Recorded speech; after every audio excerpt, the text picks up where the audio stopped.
love the wounded masculine. In case we haven't met yet, I'm Jess, the sole founder of Life in Confidence. And what do I mean by this? Shouldn't we not love the wounded parts of ourselves and in others? There is so much beauty in this, as well as expansion, believe it or not. Because if we are choosing to constantly judge and resist the darker aspects of ourselves and in others, we are denying what is humanity. And for us, it is about recognizing those darker aspects of ourselves and loving those versions of ourselves to bring light, to bring consciousness, acceptance, and this is where the healing occurs. So to share with you my journey with healing the wounded masculine, it has taken me a long time to figure this out. And when I fell into the trap of idolizing a man, it's because my inner child wanted to be loved by this particular man. And if I wasn't able to get this love from this man, then I became my own worst enemy. I would see myself of all of the imperfections, why he is not interested in me. I would start to say that I am stupid and useless, just the way my dad said it to me when I was a kid and a teenager growing up, because I didn't meet his expectations.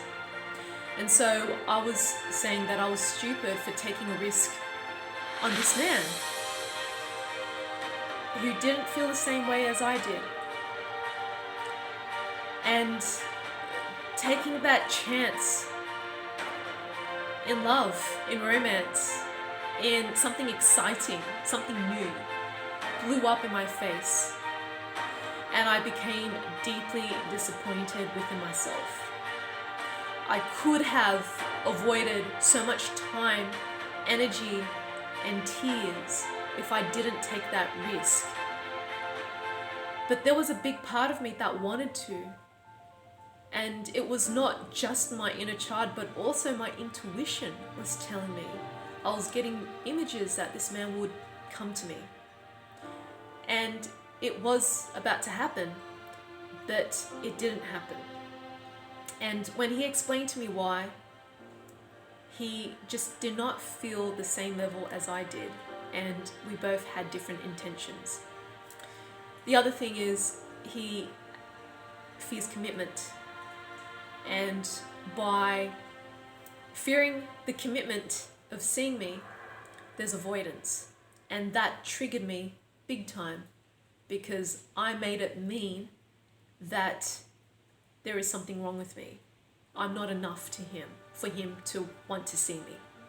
So I started to invalidate myself by start listing all the reasons why I was not enough in his eyes, even though it wasn't my problem. The problem was that it was bad timing, and he's just not as interested as I was. And I chose to fall head over heels for the wrong guy that isn't compatible for me. So I looked into this, and there are moments of depression. A lot of grief showed up for me, struggling to focus and concentrate, getting easily distracted, feeling unmotivated. It was a hard push to get out of bed. All of these symptoms of depression. And I thought I wouldn't experience that ever again after my first breakup. However, it's really clear that there is a version of me that requires light, acceptance, and so much love, because I started to see myself from the lens of disapproval and shame, embarrassment, humiliation, when there's really nothing to be embarrassed about, because it's takes two to tango, and it just wasn't meant to be. So when we don't look after ourselves in a way that is nurturing and nourishing, we start to be our own worst enemy. And that's how I was viewing myself. I regressed back into the wounded inner child, where I experienced this invalidation from my father and this avoidance, and this triggered me when I experienced this with this man. And in this journey, I also decided to ask him some questions for me to get clarity around this, because I thought to myself, there is no point of blaming him and blaming myself and to stay stuck in this depression, because this wasn't serving me at all. In fact, I was getting suicidal thoughts, and it's been a long time since I thought of myself that way.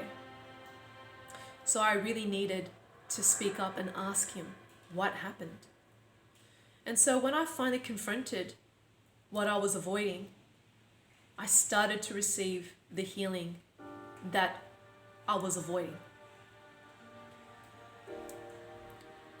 So when I was able to get clarity and asked for it, I started to see myself in a different light.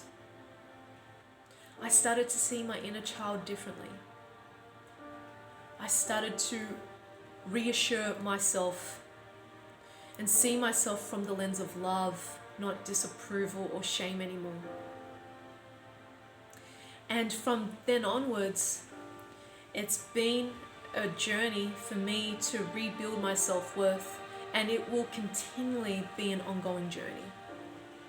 And that is the same for everyone, because we can always learn from something that didn't work out, especially when it comes to relationships. There's always something to learn, to grow and evolve from. And what I truly learnt from this experience is that, Jess, if I want to make room for a soulmate or a divine union relationship, or just having a beautiful heart-centered experience with a beautiful heart-centered guy, what is in my energetic container that is not making room for that? And so this experience had to occur in order for me to dissolve that old version of myself, those old timelines and memories, in order to create something new in my space. And I needed to clear that so I can open up my container to be able to receive and hold love in a far more open and wholesome way, without being needy and without being attached either. And this is a work in progress. It is a daily practice. And that starts by cultivating a loving and nurturing and fulfilling relationship with myself and yourself. And when we're in this frequency of love, the right person will meet us where we're at, and they will feel safe in this energetic container that we've created and cleared for them to be able to give us what we're ready to receive. And that's what an energetic container is about. But when we come from a place of scarcity, attachment and neediness, we contract, and so does our energetic container, and the other person can feel it. So if you feel love for yourself or versions of yourself and with others has been a real difficulty and obstacle for you, I invite you to come along to my childhood trauma clearing circle and ceremony. And you can learn more by clicking on the link below, and it will bring you to a different page where you can either join me via Zoom or in my beautiful abode in Bondi Beach. And this experience is designed to start clearing and dissolving childhood trauma patterns and deficiencies that is no longer serving you anymore, that is contracting you and keeping you stuck in old ways of being. So we want to start clearing that up so you can open yourself, be open and receptive to love. And this is one of my affirmations that I use on a daily basis as a part of my self-love ritual. I am open and receptive to love in all forms. I am open and receptive to receiving divine love.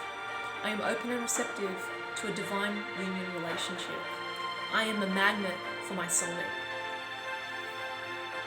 Or it could be I am a magnet for friendships, whatever it is that you desire. And another one, what I desire desires me.